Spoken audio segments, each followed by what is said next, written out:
Welcome to are voice. నేను మీ వాత్సల్య.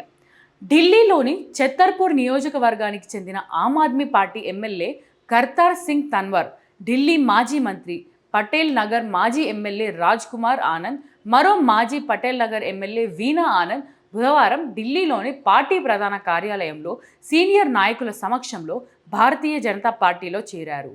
దక్షిణ ఢిల్లీలోని సయ్యద్ ఉల్ అబైజ్ వార్డుకు చెందిన ఆప్ కౌన్సిలర్ ఉమేద్ సింగ్ పోగట్, మరో ఇద్దరు ఆప్ సభ్యులు కూడా ఈ సందర్భంగా బీజేపీలో చేరారని, వారికి స్వాగతం పలికేందుకు బీజేపీ జాతీయ ప్రధాన కార్యదర్శి అరుణ్ సింగ్ కూడా హాజరయ్యారని ఢిల్లీ బీజేపీ అధ్యక్షుడు వీరేంద్ర సచ్దేవ్ తెలిపారు. మరో 6 నెలల్లో ఢిల్లీ అసెంబ్లీ ఎన్నికలు జరగనున్న సమయంలో వారి చేరికలు ప్రాధాన్యత సంతరింపచేస్తున్నాయి. ప్రధాని నరేంద్ర మోదీ నాయకత్వం పనితీరుతో స్ఫూర్తి పొంది ఆప్ నేతలు బీజేపీలో చేరుతున్నారని, ఆప్లో పనిచేయడం నియంతృత్వం కింద పనిచేయడం లాంటిదని వీరేంద్ర సచ్దేవ్ వ్యాఖ్యానించారు. ఆప్లో అవినీతి తారాస్థాయికి చేరిందని ధ్వజమెత్తారు. 2015లో ఛతర్పూర్ నుంచి తొలిసారి ఎమ్మెల్యేగా గెలిచిన కర్తార్ సింగ్ తన్వర్ 2020లో మళ్ళీ ఆప్ నుంచి పోటీ చేశారు. 2014లో ఆప్లో చేరక ముందు ఆయన బీజేపీలో ఉన్నారు.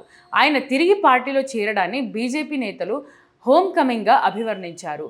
రాజ్ కుమార్ ఆనంద్ 2020లో ఆప్ టికెట్పై రిజర్వ్డ్ సీట్ అయిన పటేల్ నగర్ నుంచి ఎమ్మెల్యేగా ఎన్నికయ్యారు. అనంతరం ఆయన ఢిల్లీ ప్రభుత్వంలో సాంఘిక సంక్షేమ మంత్రి అయ్యారు. పార్టీ అవినీతికి పాల్పడుతోందని, దళితులను విస్మరిస్తోందని ఆరోపిస్తూ ఏప్రిల్ 10న హఠాత్తుగా ఆయన మంత్రి పదవికి రాజీనామా చేశారు. ఒక నెల తర్వాత మే 5వ తేదీన బీఎస్పీలో చేరారు. 2024 లోక్సభ ఎన్నికలలో న్యూఢిల్లీ స్థానం నుండి బీఎస్పీ తరపున పోటీ చేసి బీజేపీ అభ్యర్థి చేతిలో ఓడిపోయాడు. ఫిరాయింపుల నిరోధక చట్టం కింద జూన్ 14న అసెంబ్లీ స్పీకర్ ఆయనపై అనర్హత వేటు వేశారు. రాజ్ కుమార్ ఆనంద్ భార్య వీణా ఆనంద్ 2013లో పటేల్ నగర్ నుంచి ఆప్ ఎమ్మెల్యేగా ఎన్నికయ్యారు.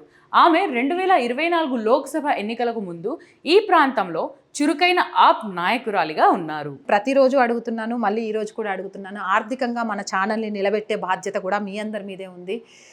మన ఛానల్ రెవెన్యూ చాలా చాలా చాలా తక్కువ. ఒక ఆఫీస్ లేదు, మనది అనే ఎక్విప్మెంట్ లేదు, అంతా రెంట్ బేస్ మీద. ఆఫీస్ అయితే రెంట్ బేస్ మీద కూడా లేదు.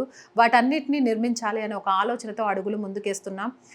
ప్రజల గొంతును ప్రభుత్వానికి అందించే ఒక వారధిలాగా పనిచేస్తూ వాస్తవాలని, ముఖ్యంగా జాతీయవాదాన్ని జనంలోకి తీసుకెళ్లాలనే ఉద్దేశంతోనే ఈ ఛానల్ స్టార్ట్ చేశాను. స్టార్ట్ చేసినప్పటి నుంచి మీ అందరూ ఆదరిస్తున్నారు కాబట్టే ముందుకెళ్తున్నాను. ఆర్థికంగా కూడా దయచేసి సపోర్ట్ చేయండి. సపోర్ట్ చేయాలి అనుకునే వాళ్ళు సబ్స్క్రిప్షన్ పక్కనే జాయిన్ అనే ఆప్షన్ ఉంటుంది. 1 to 5 లెవెల్స్ ఉంటాయి. ఏదో ఒక లెవెల్లో సపోర్ట్ చేయొచ్చు. లేదా స్క్రీన్ మీద గూగుల్ పే, ఫోన్పేతో పాటు అకౌంట్ డీటెయిల్స్ కూడా ఉంటాయి. అలా అయినా సపోర్ట్ చేయొచ్చు. అండ్ ఎంతోమంది వ్యాపారవేత్తలు మన ఛానల్ని చూస్తూ ఉంటుంటారు. మీ వ్యాపార ప్రకటనల కోసం కూడా మన ఛానల్ని సంప్రదించండి. 8328500576 నెంబర్కి కాల్ చేసి మీ వ్యాపార ప్రకటనల ద్వారా మీ వ్యాపార రంగాన్ని విస్తరించుకోవడంతో పాటు మన ఛానల్కి ఆర్థిక చేయూతనిచ్చిన వాళ్ళు కూడా అవుతారు. So please subscribe our channel, support our channel. జై భారత్.